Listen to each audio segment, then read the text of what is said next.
The alarm in the chamber was not loud, but it was final, a single tone, rising once, then falling silent. That was how the Concord announced the end of a debate. No bell, no shout, just a tone that meant the vote had already happened whether we liked the outcome or not. I sat in my usual seat, third row from the center, close enough to see the light change color on the main display when the numbers came in. My name is Vesson Thal, and I have served on this council for longer than most species survive as a civilization. I have watched 100 worlds rise and fall through this chamber, judged from a comfortable distance, never touching the ground I was ruling on. That distance was supposed to keep us wise. It did not. The display flickered red. Quarantine approved. 62 votes for, 11 against, 4 abstained. I was one of the 62. I want to say I hesitated before pressing the panel in front of me, but I did not. I believed, the way I believed the sun would rise on my home world, that humanity was too dangerous to let loose among the stars. They called themselves Earth, a single planet, barely out of their own solar system, still fighting each other over lines drawn on maps, still building weapons that could erase entire cities in the space of a breath. When our first contact teams arrived among them, they did not welcome us with open arms and grateful eyes the way 3 other species had before them. They asked questions, hard ones. They wanted access to our technology before they gave anything in return. They refused to disarm their own arsenals as a condition of joining the wider community of worlds. My colleague Doran Vess, who led the negotiation team, came back pale and shaken, saying humans had looked him directly in the eye and told him that trust was something earned, not granted by a council light years away. We called that arrogance. Looking back now, I think we simply did not have a word in our language for what it actually was. The vote sealed their system behind an energy barrier we called a quarantine field, though the humans down on their world likely never knew the true name for it. To them, it would look like their sky simply closing. No ships in, no ships out. No further contact until the council reviewed their case again, which under our own rules could take anywhere from 20 to 200 years, depending on how quickly we felt like getting around to it. There was a small complication before the barrier went up, one that at the time seemed unimportant enough to bury in a footnote. A single human vessel, registered under a diplomatic flag, had not yet returned to dock inside the boundary we were sealing. Its captain, a woman named Laura Bennett, had been assigned as a liaison during the final talks. When the order came through to recall all vessels before the barrier activated, her ship did not answer immediately. I remember the comm officer reading her final transmission aloud to the chamber, because it had been picked up on an open channel and someone thought the council should hear it before we sealed the door. She said, quote, "We heard you the first time. We heard you the first time. This is the last time we will need to hear anything from you at all." End quote. Nobody in the chamber found that particularly alarming. We assumed it was simply anger, the kind of parting words a proud species throws at a door closing in their face. Doran Vess laughed, actually laughed, and said humans always needed the last word, even when they had already lost the argument. I did not laugh. Something about the calm in her voice bothered me, though I could not have told you why at the time. It was not the tone of someone who had lost. It was the tone of someone who had already moved on to the next problem. The barrier went up exactly on schedule. From orbit, our monitoring drones recorded it as a shimmer across the upper atmosphere of their world, a curtain of light closing over blue oceans and green land, sealing 4 billion people inside a system with no way out and, we assumed, no way to hurt anyone else in the meantime. I remember standing at the observation window later that day with Doran, looking at the live feed of Earth glowing faintly behind our barrier, and feeling something I mistook for relief. We had done our job. We had protected the wider community of worlds from a species too unstable to be trusted with the stars. Doran turned to me and asked what I thought would happen to them now, locked away with nowhere to go and nothing to do but wait for us to change our minds. I told him I imagined they would spend the next century arguing among themselves, the way they always had, until either they destroyed each other or grew tired enough to finally meet our conditions. He nodded like that made sense, and we went back to our offices, and the matter was closed as far as either of us was concerned. What we did not know, what none of us in that chamber knew, was that somewhere below that shimmering barrier, in a research facility that had been quietly built in the years leading up to our final visit, a small group of engineers had already begun asking a very different question. Not how to convince a distant council to trust them, not how to meet conditions written by people who had never once set foot on their world. They were asking how to leave without asking permission at all. I would not learn the shape of that answer for years. None of us would. We had drawn our line, sealed our door, and gone back to the comfortable business of governing worlds who still needed our approval to breathe easy. Humanity, we assumed, would sit quietly behind their wall and wait. The tone that ended the vote that day was the last sound in that chamber I would ever hear with the same certainty I walked in with. Every meeting after that one would carry a small doubt in the back of my mind, a doubt I did not yet have the courage to speak aloud. Doran Vess did not live to see how wrong we were. I did, and I have spent every year since wishing I had listened more closely to the calm in Laura Bennett's voice. On the day we thought we had closed the door on a frightened, dangerous little species, and never once considered that we might have simply started their clock instead. 3 years passed in council time, which for a species like mine means little more than the blink of an eye. We reviewed other worlds. We admitted 2 new members to the Concord, both grateful, both compliant, both content to let us set the terms of their advancement into the wider community.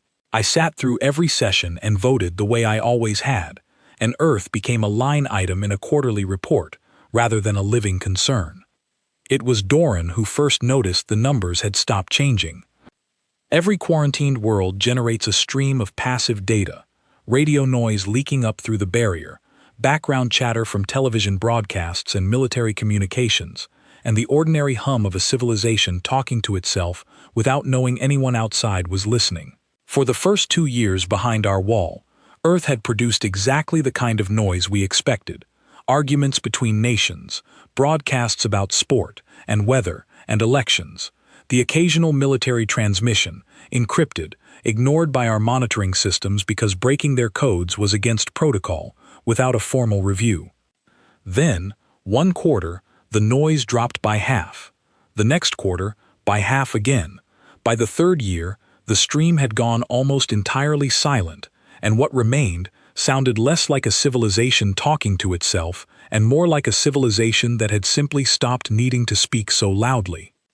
Doran brought the report to me personally instead of filing it through normal channels, which told me he was worried before he said a single word. He asked if I remembered what Laura Bennett had said before the barrier went up. I told him I remembered it exactly. He said he had been thinking about it every day for a year, and he no longer thought it sounded like anger. I was assigned to lead the investigation myself, partly because I had voted for the quarantine, and the council felt it was fitting that I be the one to confirm humanity had not somehow destroyed themselves behind our wall, and partly because nobody else wanted the job. A silent quarantine world is either a tragedy or a mystery, and mysteries make careers uncomfortable in ways tragedies do not. I took a small survey vessel, crewed by a handful of technicians and a single translator named Mira Ashworth, who had studied human languages for longer than I had been alive, and who, unlike most of the council, had actually enjoyed her time among them during the early contact years. Mira was quiet on the trip out, checking and rechecking her equipment, and I asked her once what she expected to find. She said she did not know, but that she doubted it would be ruins. I asked why, since ruins were exactly what a species locked in a box for years, with no way out and increasing desperation, might eventually produce. She said humans did not go quiet when they were desperate. They went quiet when they were busy. We approached the barrier at the coordinates where our monitoring station should have been broadcasting a steady confirmation signal back toward Concord space. There were 3 stations positioned around Earth's system, small automated platforms that did nothing but watch and report, invisible to anyone below and untouchable by anyone without our authorization codes. The first station did not answer our hail. I assumed a malfunction, the kind of small technical failure that happens to unmanned equipment left running for years without maintenance. We approached it directly, expecting to dock and run a diagnostic. The station was empty, not damaged, not destroyed, empty, its internal systems intact but its data cores removed entirely, clean sockets where recording equipment should have been, as if someone had opened it gently, taken exactly what they wanted, and closed it again without leaving so much as a scratch. Mira ran her hand along the inside of the housing and said, very quietly, that this was not the work of a species that did not know we were watching. This was the work of a species that had known for a very long time and had simply decided it no longer mattered. The second station told the same story. The third had been switched off entirely, its power core drained and left dark, a single object floating silent against the stars like a lantern someone had blown out on their way past. I remember standing in the observation bay of our vessel, looking down at the shimmer of the quarantine barrier still very much active, still doing exactly what it was designed to do, and feeling for the first time that we had built a very expensive wall around a door that had already been opened from the other side.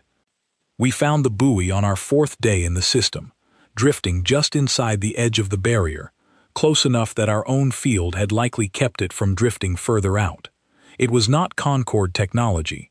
It was human-made, simple and unadorned, built for exactly one purpose.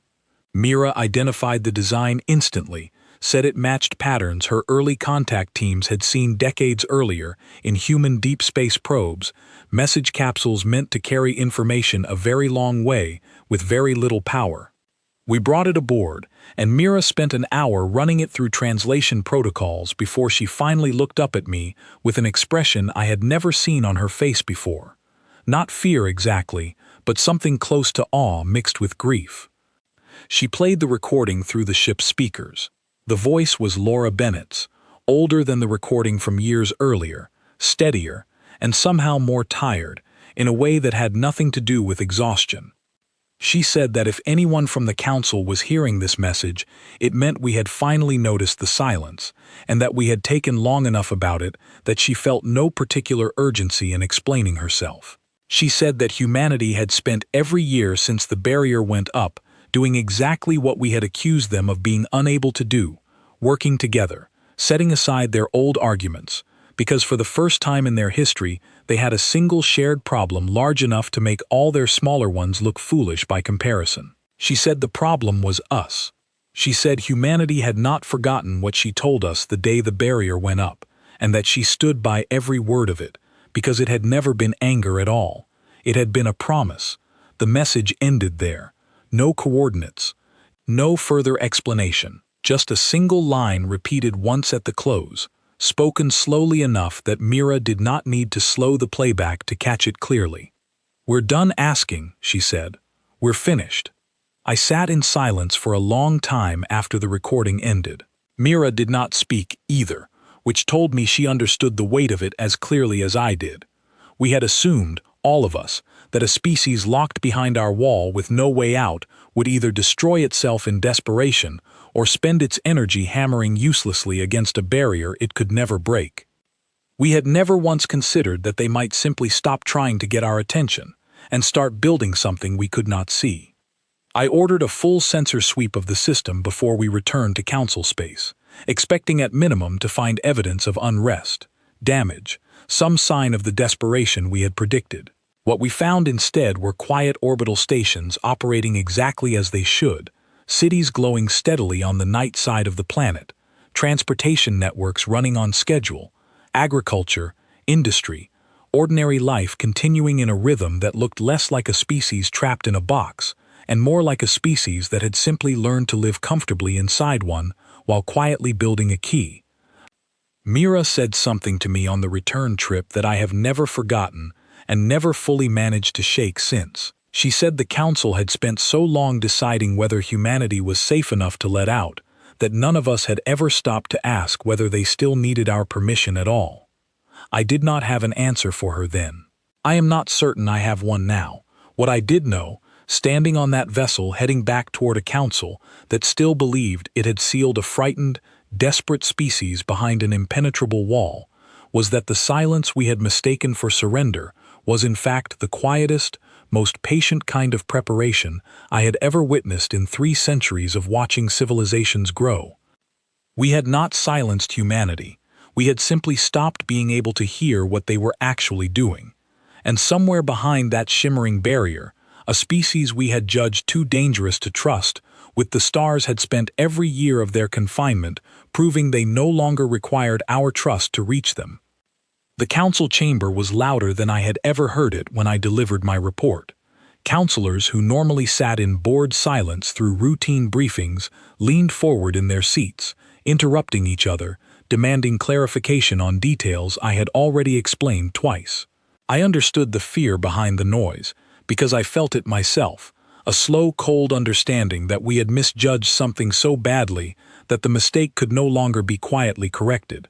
I was given 6 months and a full research team to determine exactly how far behind we had fallen. What we found, buried in decades of field reports that previous councils had read, filed, and dismissed without a second thought, was worse than any of us expected.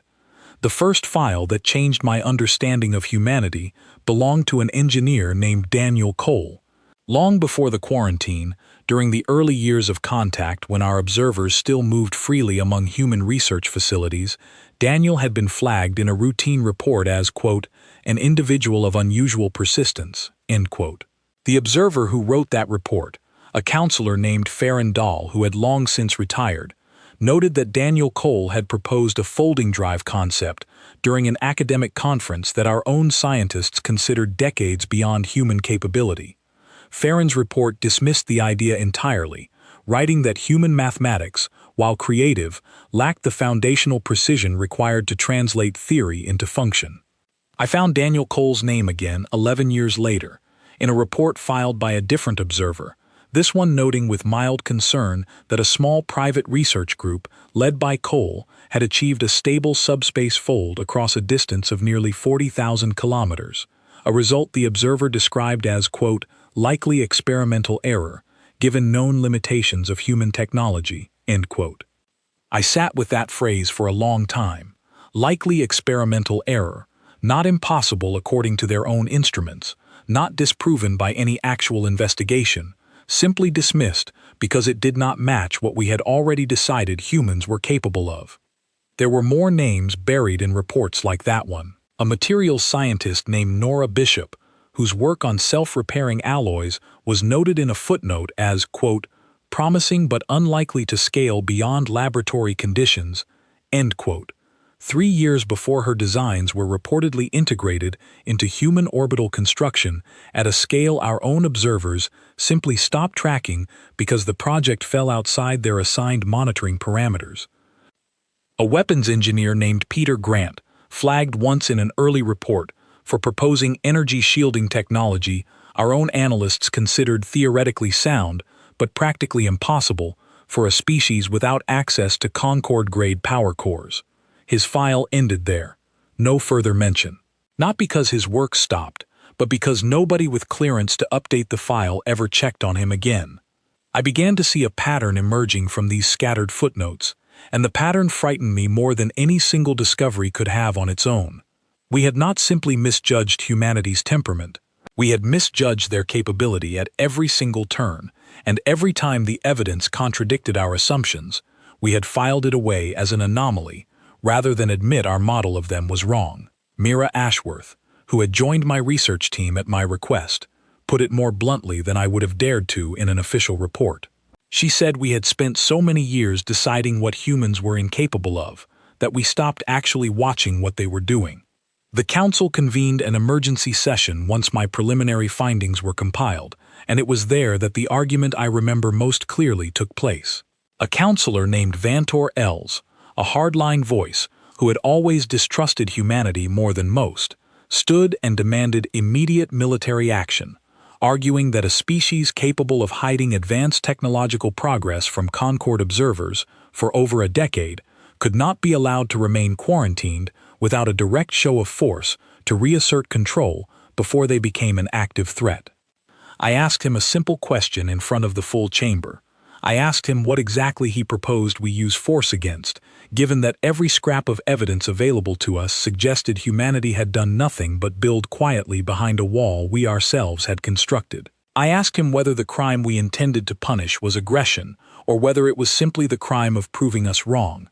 He did not have an answer, and the silence that followed his failure to answer was, I think, the moment the chamber truly understood how badly we had misjudged the situation. It was not a debate about a dangerous species anymore. It was a room full of powerful beings trying to decide how to respond to the uncomfortable discovery that the thing they feared had never needed their permission to grow. I spent the following weeks pulling every available record on human progress during the quarantine years, and the deeper I went, the clearer the shape of what we had missed became. It was not one breakthrough. It was thousands, distributed across small teams working independently, each one solving a piece of a puzzle that none of them, as far as our records showed, had been explicitly told to solve together. There was a propulsion team led by an engineer named Owen Price, whose early designs for a folding drive matched almost exactly the theoretical framework Daniel Cole had proposed at that academic conference over a decade earlier, the same framework our own counselor Farron Dahl had dismissed as mathematically unsound. Somehow, across years of quiet, careful work, humanity had not only proven the concept sound, they had apparently moved well past prototype stages entirely. There was a materials lab under the direction of a chemist named Ellen Marsh, whose research built directly on Nora Bishop's earlier alloy work, producing hull plating our own analysts, once they finally examined the recovered data, described as resistant to damage types we had specifically designed our quarantine field to exploit in the event humanity ever attempted to force their way through it. In other words, they had built ships that could survive the very barrier we thought would keep them trapped forever. There was a shielding division under a physicist named Grace Doyle, continuing the work Peter Grant had begun years before his file went cold, producing energy shielding that our own weapons division reluctantly admitted. In a report I had to request twice before anyone would sign off on releasing it to me, was, quote, functionally comparable to Concorde military-grade shielding, achieved through an entirely different theoretical approach that our own scientists had not previously considered viable, end quote. I remember reading that particular sentence 3 times before I fully understood what it meant. We had not simply failed to notice humanity catching up to us. We had failed to notice that they were solving the same problems we had solved centuries ago, using methods we had never even tried, because we had spent so many centuries convinced our own approach was the only correct one. The Council's mood shifted from fear to something closer to panic once these findings were formally presented. Councillor Vantor Els renewed his demand for military intervention with even greater urgency, joined now by several colleagues who had previously stayed quiet. I understood the fear behind their demands, because I shared it, but I also understood something they seemed unwilling to accept. There was no longer a clear path to reasserting control over a situation we had allowed to develop, unnoticed, for years behind a wall of our own design. I raised a question in that session that I believe changed the direction of the entire debate, though not in the way Vantor Els or his allies wanted. I asked the chamber to consider what exactly our quarantine field was designed to contain.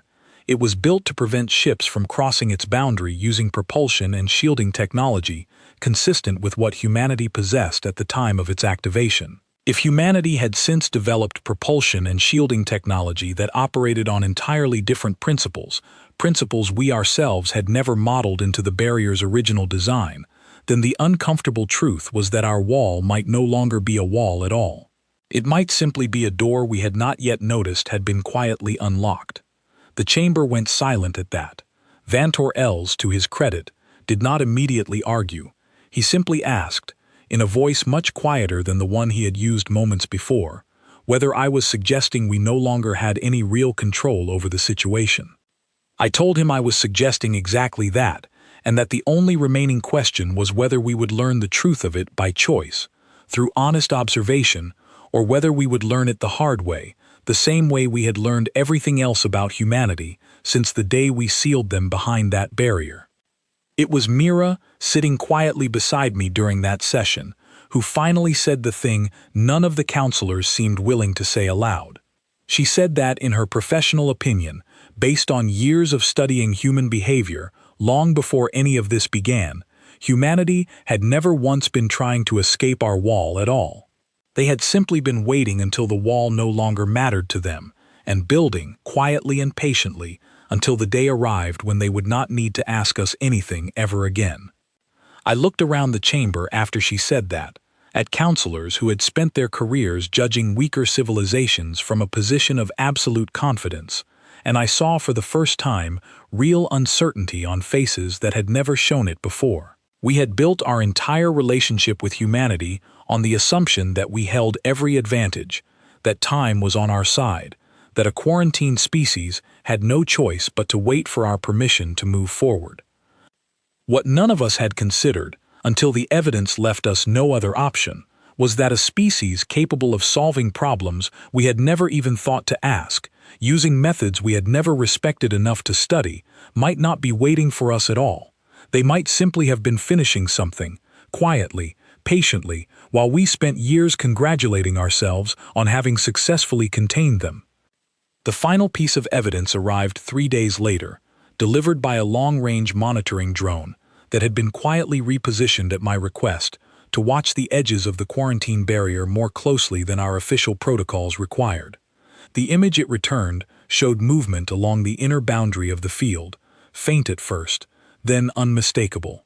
Vessels, not one or two but dozens, gathering in careful formation just inside the edge of our barrier, running lights dimmed, engines idling in a pattern that suggested coordination rather than panic. I remember staring at that image for a long time before I finally understood what I was looking at. It was not an escape attempt. It was not a desperate strike against the wall that had held them for years. It was a farewell. I brought the drone footage to the full council myself, rather than sending it through normal channels, because I did not trust anyone else to convey the weight of what we were looking at. The chamber had grown accustomed to my briefings by then, but I could see in the way counselors leaned forward as the images played across the main display that this was different from anything I had reported before. This was not analysis. This was not a warning about capability we had underestimated. This was happening, in real time, while we sat arguing in a room light years away from the world we thought we still controlled. The vessels in the footage were unlike anything our records had cataloged for humanity.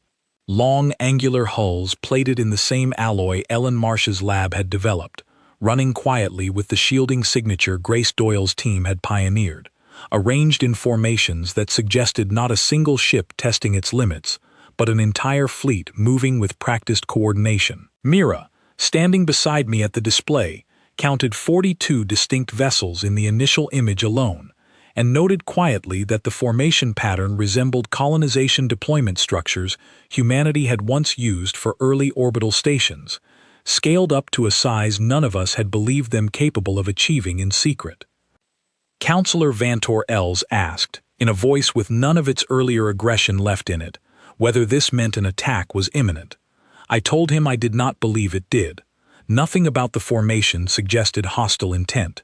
There were no weapons signatures active, no aggressive positioning toward our monitoring stations or the barrier's control nodes. If anything, the fleet appeared to be moving away from Concord space entirely, gathering at the outer edge of their own system in preparation for a departure rather than an assault. It was Mira who first suggested we attempt direct contact before making any further decisions, and for once, the council did not argue.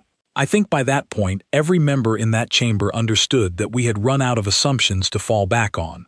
We no longer knew what humanity intended, and pretending otherwise would only deepen the mistake we had already made by underestimating them for so long. I was given authorization to open a channel, the first direct communication attempt with humanity, since the day the barrier went up. Mira prepared the translation protocols herself, refusing to delegate the task to anyone else, and I understood why. If this was to be our first real conversation with humanity in years, she wanted to be certain nothing was lost in the exchange. Not tone, not intention, not the full weight of whatever they chose to say to us. The response, when it came, was not immediate. We waited nearly 6 hours before a signal returned through the barrier, routed through channels our own systems barely recognized. Technology humanity had clearly developed and refined, without any input from us at all. When the voice finally came through, it was calm, measured, entirely without anger. The voice belonged to a woman who identified herself as Captain Owen Price's second-in-command, a woman named Claire Doyle, and she informed us, without hostility but also without any room for negotiation, that humanity was aware of our observation drones, had been aware of them for years, and had allowed them to remain active out of what she described as, quote, a small courtesy toward a council that would otherwise have learned nothing at all, end quote. She told us that humanity's fleet was preparing for departure, not through the barrier itself, which they had confirmed years earlier they were fully capable of crossing without our permission, but through a passage they had quietly constructed at the outer edge of their own system, a route that led beyond the boundaries of any space our council had ever mapped or claimed. I asked her directly, through Mira's translation, why humanity had chosen to leave rather than simply demand recognition as equals, now that they had clearly proven themselves capable of matching or exceeding Concord technology in several key areas. Her answer was the one that stayed with me longest, and the one I have returned to most often in the years since. She said humanity had spent its entire history being told by every stronger power it encountered exactly what it was allowed to become, and that after everything they had built quietly behind our wall, they had decided the freedom they wanted was not a seat at our table, but the simple right to build their own table entirely out of anyone else's sight. I asked if there was anything the council could offer to change that decision. There was a long pause before her answer came, long enough that I began to wonder if the channel had failed. When she finally spoke again, her voice carried no bitterness at all, which somehow made the words land harder than anger ever could have. She said the council had already been offered every chance to see humanity as something more than a threat to be contained, and that the offer had expired the day we sealed their sky without a single vote among their own people to decide their own fate. The channel closed shortly after that, and no further attempts to reopen it succeeded. I stood in the observation chamber with Mira for a long while after the transmission ended, watching the fleet on our monitors continue its slow, patient gathering at the edge of the system, and I understood, perhaps for the first time with total clarity, that we were not watching the final act of a desperate, contained species trying to break free. We were watching a farewell delivered by a civilization that no longer needed anything from us at all, and had simply chosen, out of whatever remained of their patience, to let us witness it happening rather than vanish without a word. I returned to the council chamber that evening to deliver my final report before the full session convened to decide what, if anything, could still be done. I remember the walk through the corridors leading to the chamber felt longer than it ever had before, not because the distance had changed, but because I understood, perhaps for the first time in 3 centuries of service, that whatever I said in that room would not change what was already happening far beyond our reach. The chamber was full when I arrived, every seat occupied, a silence hanging over the room that I had never encountered in all my years serving on the council. Even Vantor Els, who had spent every prior session demanding action, sat quietly, his earlier aggression replaced by something closer to exhaustion. I delivered the facts plainly, without embellishment, because I no longer believed embellishment served any purpose. Humanity's fleet had grown to over 100 vessels, gathered at the outer edge of their system. Their propulsion technology, confirmed now beyond any doubt, allowed them to bypass our quarantine barrier entirely through a passage of their own construction. Direct contact had been established and had ended with a clear, calm statement that humanity considered the matter closed. I told the chamber that in my assessment there was no remaining path to prevent their departure, and that any attempt at forceful intervention risked confirming every accusation humanity had ever made against us, that we saw them only as a threat to be controlled, rather than a civilization capable of choosing its own future. It was Councillor Doran's old seat, empty now for several years since his passing, that caught my eye as I finished speaking. I remembered standing beside him at the observation window the day the barrier first went up, both of us certain we had done something wise and necessary. I wondered, standing in that chamber years later, what he would have said if he had lived to see how thoroughly that certainty had been proven wrong. A vote was called, as it always was in that chamber, because even facing the loss of everything we thought we understood about a species we had judged and confined, the council could not resist the comfort of procedure.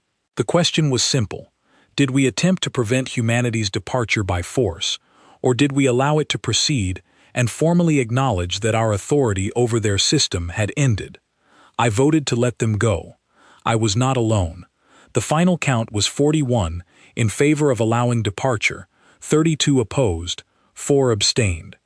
It was closer than I expected, closer than I think any of us were comfortable admitting, but it was enough. The order went out to stand down every monitoring station still active near Earth's system, to make no attempt at interference, and to record humanity's departure for the historical archive, rather than treat it as an ongoing threat requiring further council action. I requested, and was granted, permission to observe the departure directly, rather than through drone footage alone, and Mira insisted on joining me, saying she had spent enough of her career studying humanity from a careful distance and did not intend to watch this particular moment secondhand. We arrived at the edge of the system 2 days before the fleet's scheduled departure, close enough to watch without interfering, far enough to avoid mistaking our presence for a final act of aggression. The observation dome of our vessel gave a clear view of the gathering, and I remember standing there for hours at a time, simply watching ships continue to arrive from the planet below, joining the growing formation at the edge of the barrier.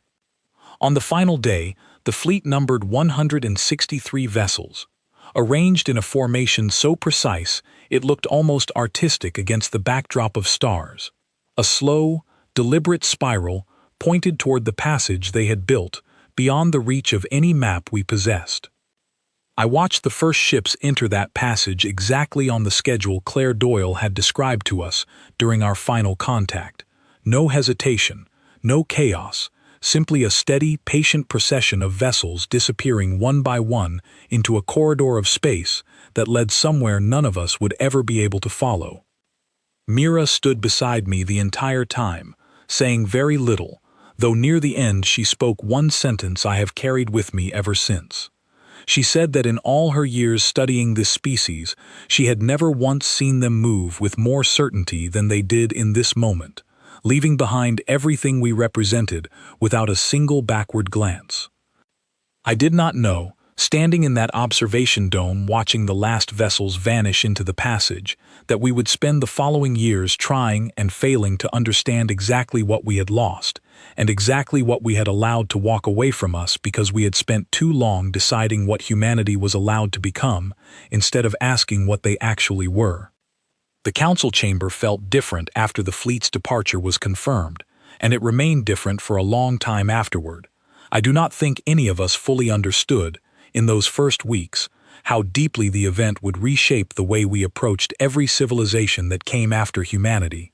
But the change was there from the very beginning, quiet and persistent, the way guilt often is.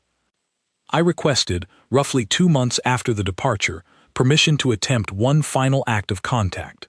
Not an order, not a demand for humanity's return, simply an honest message, delivered without conditions attached, apologizing for the quarantine, and offering, without any expectation of acceptance, to reopen formal relations on whatever terms humanity chose to set for themselves.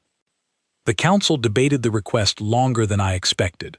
Vantor Els, who had softened considerably since the departure, argued that such a message served no practical purpose, since humanity had already made their intentions clear and was unlikely to respond at all. I told him the message was not intended to change humanity's decision. It was intended to be honest, because we had spent years being anything but, and I believed, whether or not anyone ever heard it, that the record should reflect an apology rather than silence. The council granted the request, more out of exhaustion than agreement, and Mira helped me prepare the message with the same care she had brought to every translation before it. We kept it simple. We acknowledged the quarantine had been a mistake born from fear rather than evidence. We acknowledged that humanity's departure had proven every assumption we built that decision on to be wrong. We offered, without condition, to treat any future contact as a conversation between equals rather than a judgment delivered from above. We sent the message toward the passage humanity had used to leave, aimed at the last known trajectory of their fleet, though none of us expected it to reach anyone at all, let alone receive a response. It took 11 months before an answer came back. I remember the moment the signal was detected almost as clearly as I remember the day the original barrier went up. Mira called me to the communications bay in the middle of what would have been, on a human world, the early hours of morning, her voice tight with an emotion I had rarely heard from her in all our years working together. The message was short, translated cleanly through protocols Mira had refined over years of studying a language she clearly still respected far more than most of the council ever had. It was not signed by Claire Doyle, or Owen Price, or Laura Bennett, whose voice had started all of this so many years before. It came instead from a name none of us recognized, a representative speaking. The message explained, on behalf of what humanity now called simply the Expanse, the loose collection of colonies and vessels that had grown from that single departing fleet into something none of our instruments could fully track anymore. The message thanked the Council for its honesty, acknowledging that an apology, however late, was not nothing. It said humanity held no anger toward us. That anger required a kind of attachment they no longer felt necessary to maintain. It said the quarantine had, in its own strange way, given them exactly what they needed, at exactly the moment they needed it. A single shared problem large enough to unite a divided species, and a deadline urgent enough to force them to solve problems they might otherwise have spent centuries arguing over instead of building. It closed with a simple, direct answer to the offer we had made. Humanity declined to reopen formal relations at this time, not out of hostility, but because they no longer saw the value in defining their future through a relationship with a council that had once required years of quiet, patient deception before it was willing to admit they deserved to be taken seriously at all. I read that final line more times than I am willing to admit, searching for anger I never found, because its absence was somehow harder to sit with than fury would have been. I did not submit that response to the full council record. I filed it, as required, in the official archive, but I kept a private copy for myself, along with a log entry I wrote that night and never intended for anyone else to read. In it, I wrote that the council had spent centuries asking whether the civilizations we encountered were ready for us, whether they had matured enough, disarmed enough, proven themselves peaceful enough to deserve a seat among the stars we already claimed as our own. I wrote that we had never once asked ourselves whether we were ready for them, whether our own judgment was sound enough, our own fears reasonable enough, our own patience deep enough to earn the trust we so casually assumed was ours to grant or withhold. Humanity answered that question for us, in the end, not with anger, not with force, but by quietly proving they no longer needed our answer at all. Years have passed since that final message arrived, and Earth's system remains behind our old barrier, empty now except for the small population that chose to remain rather than join the expanse beyond our reach. We maintain no quarantine over them any longer. There is nothing left to contain. The Council still meets, still judges, still debates the readiness of civilizations far weaker and far more desperate for our approval than humanity ever was, and I sit in my usual seat, third row from the center, and I watch the same patterns unfold again and again, fear dressed up as caution, control dressed up as protection. I no longer vote the way I once did. I have learned, at great cost, that certainty is the most dangerous tool a council like ours can wield, and that the civilizations we judge from a comfortable distance are rarely as simple or as contained as we convince ourselves they must be. Somewhere beyond the edges of any map we have ever drawn, humanity continues, building whatever future they chose for themselves the day they walked away from a wall we built to hold them, a wall that in the end held nothing at all except our own mistaken belief that we would always be the ones deciding who deserved the stars. I think of Laura Bennett's voice sometimes, calm and certain, the day the barrier first went up. "We heard you the first time," she said. "We heard you the second time." I understand now, far too late to matter, exactly what she meant, and exactly what we cost ourselves by refusing, for so many years, to truly listen.